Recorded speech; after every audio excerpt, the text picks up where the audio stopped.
أعوذ بالله من الشيطان الرجيم ليسوا سواء من أهل الكتاب أمة قائمة يتلون آيات الله آناء الليل وهم يسجدون يؤمنون بالله واليوم الآخر ويأمرون بالمعروف وينهون عن المنكر ويسارعون في الخيرات وأولئك من الصالحين وما يفعلوا من خير فلن يكفروه والله عليم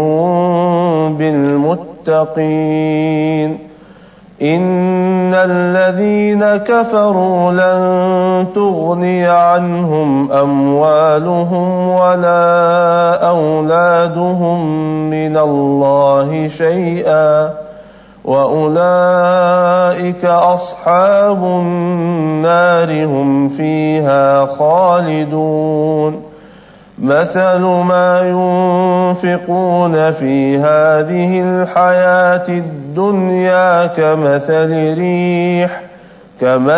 ريح فيها صر أصابت حرث قوم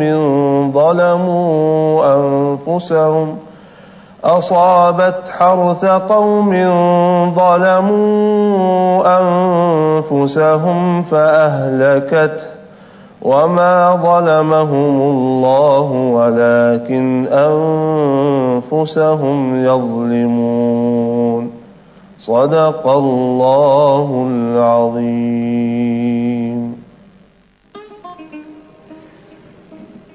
Bismillahirrahmanirrahim. Assalamualaikum warahmatullahi wabarakatuh. Pemirsa yang dirahmati Allah, sambil kita bicara tentang amalan harian, kita coba seling ya dengan, saya ingin bicara tentang keyakinan buat saudara semua. Ketika saudara dijanjikan oleh Allah, ya, bila mana saudara melakukan A, maka Allah akan memberikan B. Oke, jika saudara melakukan B, maka saudara akan mendapatkan C. Atau sebaliknya, ketika saudara kemudian ya tidak melakukan yang B, tidak melakukan yang A, maka yang B tidak datang. Tidak melakukan yang B, maka yang C tidak datang. Seputar janji dan ancaman.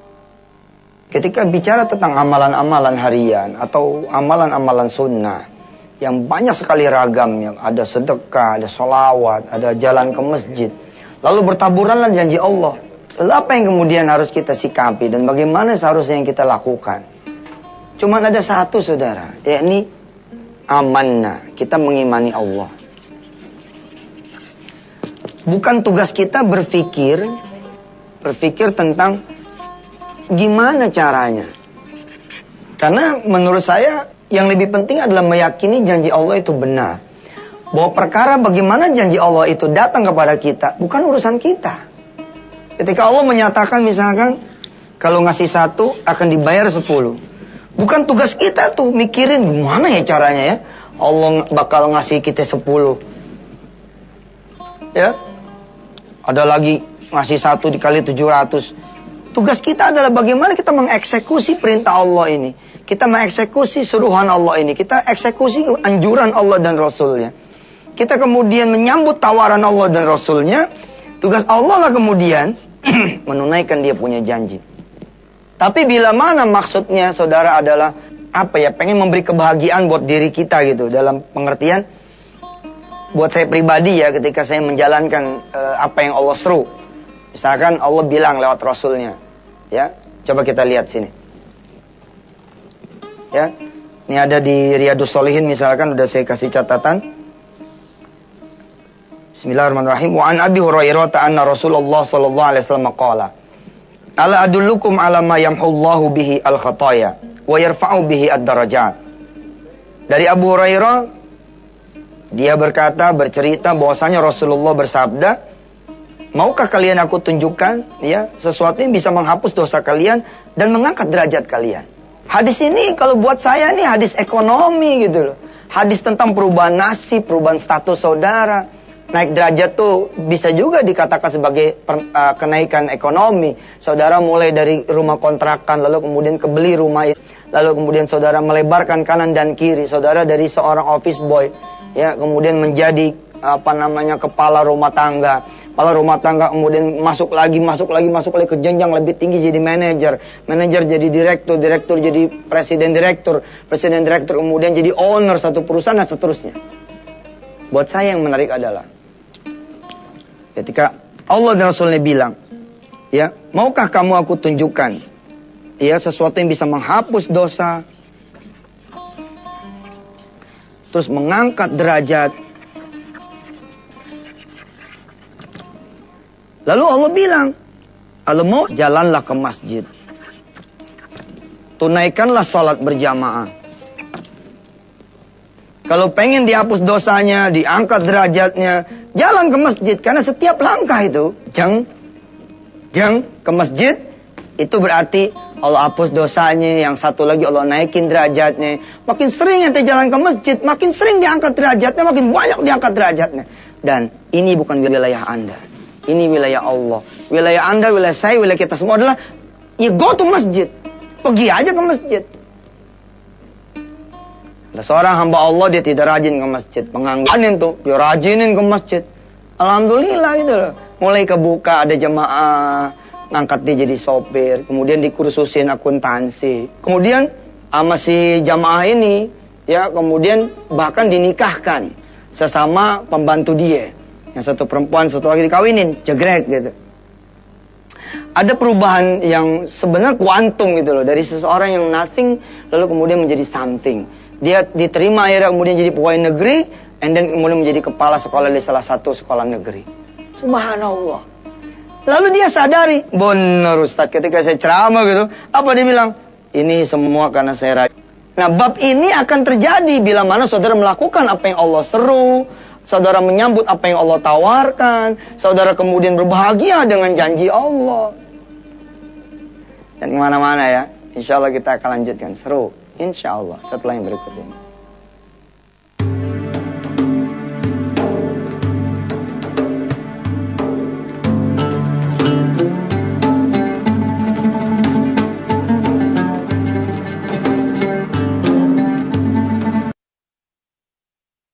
Alhamdulillah, saudara kembali lagi. Mari kita lihat Qur'annya. Saudara yang ada di rumah, ya, yang megang Quran silakan dibuka surah Al-Isra mulai dari ayat 105. Anda. Oke, atau 107 cukup.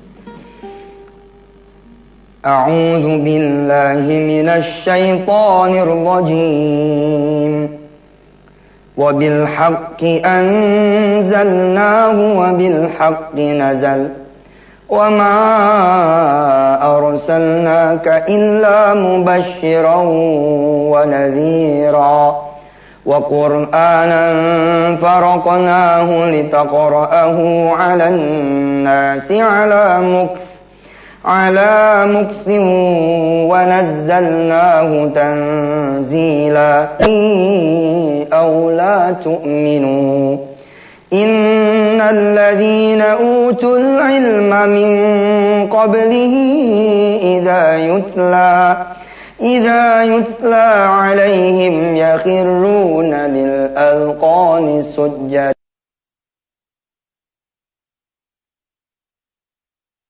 صدق الله العظيم. Allah bilang sama kita semua, wabil haqqi anzalna wabil haqqi nazal. Al-Quran ini aku turunkan kata Allah dengan al-haq, dengan kebenaran. Nggak perlu kalian ragu lagi. Samina wa ta'na saja sudah. Apa iya jalan ke masjid lalu saya bisa diangkat derajatnya? Apa iya kalau baca Quran bisa diberi rahmat?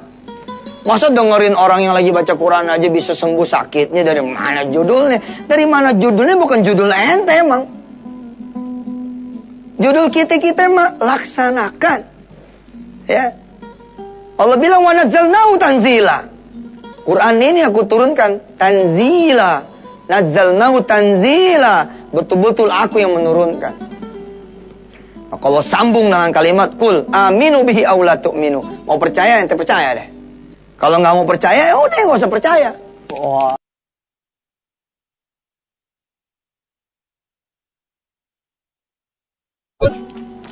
Aw la tu'minu.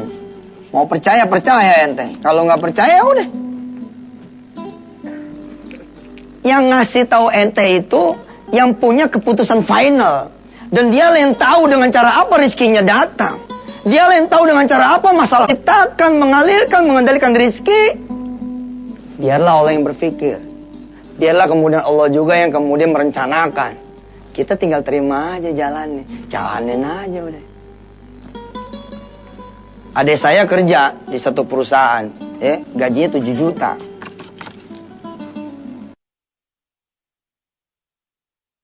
Subhanallah nih gede banget kan. Tapi adik saya tidak pernah atau jarang lah dengerin abangnya ceramah gitu. Namanya adik sendiri kan, jarang nonton TV juga gitu. Saya ceramah di kantor dia, lalu saya bilang nih matematika sedekah yang sederhana. Kalau punya 1, sedekain, nanti dapetnya 10 loh. Ente punya 2 juta, sedekain aja, ntar jadi 20. 3 juta jadi 30, 4 juta jadi 40. Motor 1 lu sedekain, harganya 10 juta. Nanti insya Allah jadi 100 juta. Lah orang-orang ada yang kerjanya berdebat melulu. Dari mana, apa iya, apa mungkin, apa benar. Tapi tidak eksekusi. Ada juga orang yang mengeksekusi sambil ngebarengin sama mikirin melulu cara kerja Allah. Dari mana ya Allah? Nggak usah dipikirin, jadi capek juga. Just do it. Lakukan saja gitu. Nah setelah selesai ceramah, adik saya nganterin saya ke lift. Mau turun ke lobi. Apa dia bilang? Bang, bener tuh bang. Kalau kita ngasih 1 dikali 10. Ya, saya bilang, mana aja loh. Indonesia, dunia udah dengerin abang, udah jalanin apa yang abang seru atas perintah Allah dan Rasulnya. Dan mereka menikmati itu. Ada yang cepat dibayarnya, ada yang lambat dibayarnya, tapi tetap dibayar oleh Allah Subhanahu wa taala. Enggak ada yang dirugikan dan disia-siakan. Apa kata dia saya? Tapi gimana ya? Cah, lu gak usah mikirin gimananya. Itu urusan Allah. Nggak bakal nyampe juga pikiran ente. Nggak bakal nyampe. Di depan lift dia ngomong. Ya udah bang, ayo mau coba deh. Nah, gaji bulan depan insya Allah ya sedekah. Berhenti dari melangkah lalu saya nengok ke dia. Lu kan adanya abang. Kalau adanya abang mesti beda dong. Maksud abang? Mesti beda dong. Yang lain sedekah sebulan. Lu sedekah setahun dong. Mundur deh. 7 juta dibilang lu bakal dapat 70 juta. Udah mikir. Dari mana judulnya? Apalagi ketika dikali 12. Dikali 12 berapa? 84 juta. Kalau dikali 10 kan 840 juta. Nyaris 1 miliar ini. Ini aja udah puyeng. Apalagi kalau Allah bilang, kalau lo punya gaji sebulan, saya bilang sama adik saya, lo kali 12 bulan, ya, lo cairin di muka, lalu Allah balas 700 kali lipat, makin puyeng lagi kita. Makin gak kebedak dah otak kita. Makin gak mungkin aja bawaannya. Tapi subhanallah, saya melarang adik saya kebanyakan mikir. Lakukan saja. Dia bilang, iya deh bang, saya coba deh. Terus dia bilang, sebulan apa bagaimana nih? Dia bilang sama adik kandung saya itu, nah lu punya nggak duit 84? Lu punya rumah lu uangin, atau lu punya apa yang bisa lu uangin? Adik saya kemudian bilang dengan sesuatu yang saya akan sampaikan setelah yang satu ini. Dan kemana-mana. Apa yang mau saya lakukan? Apa yang mau saya katakan? Di pagi hari ini ada perintah Allah dan Rasulnya. Jangan kebanyakan pertimbangan. Jangan kebanyakan mikir. Apalagi sampai berdebat. Yang judulnya iya kalau kemudian jadi eksekusi. Kalau judulnya ribut, nggak usah dah. Lakuin aja, kemudian tunggu nasib aja udah. Terlalu doa sama Allah supaya kemudian kesabaran sambil menunggu janji Allah datang. Saya ingatkan adik saya, Allah sabar nunggu kamu sedekah tuh, Cak. Masa giliran kamu sedekah kamu nggak sabar nunggu janji Allah datang? Udah berapa tahun lo kerja di perusahaan ini? Allah ngelihat lo cuma sedekah 2,5 juta, 2,5%. Waktu dia bilang, ya bang, saya mau lakuin. Insyaallah ada bulan depan bang, ayo sedekahin tuh gaji sebulan.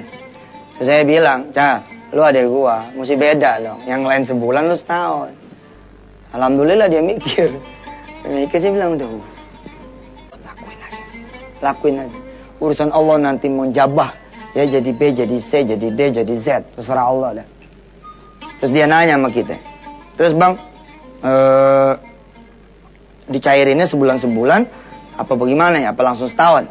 Saya bilang sama dia, kalau ada setahun 24 juta, ya kan gaji 7 juta tuh, dalam bentuk aset, rumah, mobil atau apa gitu, cairin aja semampunya, sisanya cicil. Ternyata dia ada 84. Kemudian dia bilang, insyaallah bang, ada kita cairin aja deh, 84 dia bagiin tuh. Alhamdulillah loh, 3 bulan sampai berapa bulan kemudian di PHK dia. Mantep kan?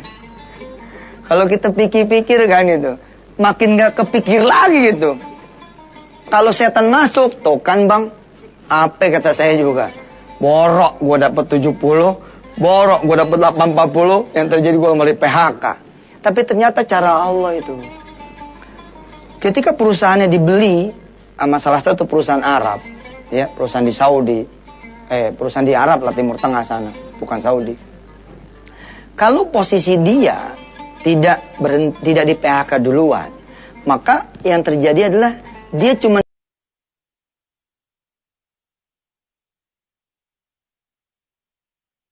mengikuti standar gaji perusahaan yang memang dibeli sama si Timur Tengah ini.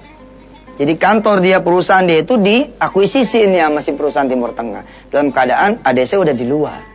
And then kemudian come again, masuk lagi dalam keadaan menjadi profesional expat. Expat dari Indonesia masuk ke Qatar. Apa yang terjadi? Allah kemudian berikan kepada dia gaji 125 juta per bulan. Allah karim. Kebayang tuh sama adik saya, bakal bener-bener Allah eksekusi. Nggak kebayang.